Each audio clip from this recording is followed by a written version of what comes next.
चुनावी तकरार के बाद क्या अब बारी संसद में आर पार की है?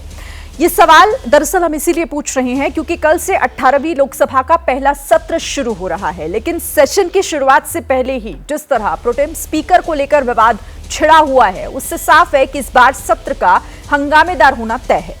हंगामा होने की आशंका इस बात से भी लगाई जा रही है कि 10 साल के बाद इस बार मजबूत विपक्ष आया है और बीजेपी को अकेले अपने दम पर बहुमत नहीं मिला। साथ ही नीट परीक्षा में हेराफेरी, दार्जिलिंग में रेल हादसा, 1 जुलाई से 3 आपराधिक कानूनों का लागू होना और तमिलनाडु में जहरीली शराब से मौत जैसे मामलों ने सत्ता पक्ष और विपक्ष को एक दूसरे के सामने ला दिया है। सवाल यह भी है कि क्या लोकसभा स्पीकर के चुनाव में विपक्ष अपना कैंडिडेट उतारेगा? क्या स्पीकर का पद बीजेपी अपने पास रखेगी या फिर सहयोगी दल को देगी? और क्या इस बार डिप्टी स्पीकर का पद भी भरा जाएगा? और अगर भरा जाएगा तो फिर डिप्टी स्पीकर सत्ता पक्ष का होगा या विपक्ष का? ये सवाल भी यहां पर है।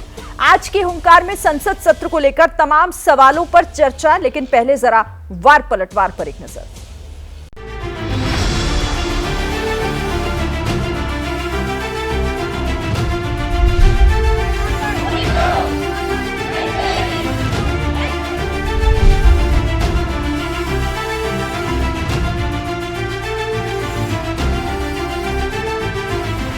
कोड़ीकेनल सुरेश का टर्न बनता है, उनकी बारी आती है।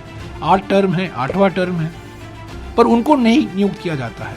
और भर्तृहरि महताब को, जिसका 7वां टर्म है, उनको नियुक्त किया जाता है। ये बुलडोजर की राजनीति की मानसिकता से ये हटे नहीं है। हालांकि जनादेश प्रधानमंत्री के खिलाफ है, व्यक्तिगत उनकी हार हुई है। लंबा कॉन्जिक्यूटिव निरंतर जो चुन के आए हैं वो भर्तृहरि महताब है। 1956 में हुकुम सिंह जी को प्रोटेम स्पीकर बनाया और वो सबसे सीनियर सदस्य नहीं थे। अभी इतना बहुत दूर नहीं, 2004 में 3 सीनियर एमपी को ओवरटेक करके जब बनाया था तो कांग्रेस का आत्मा क्या उस समय नहीं जागा था क्या? फिर ही परंपरा क्यों?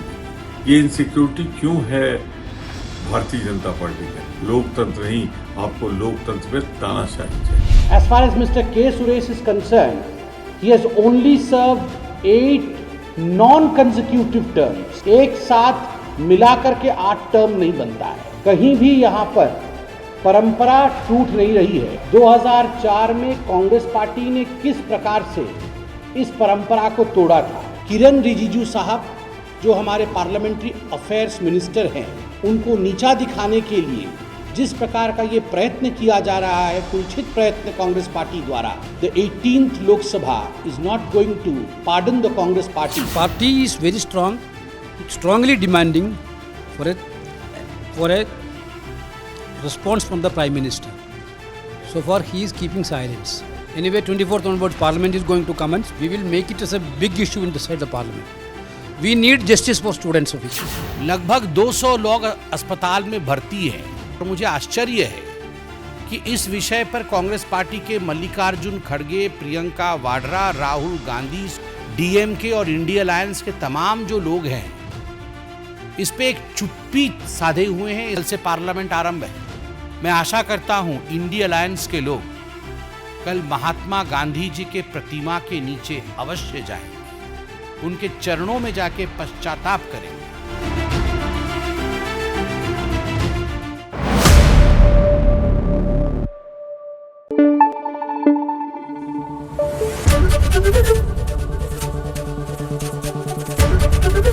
एबीपी न्यूज आपको रखे आगे।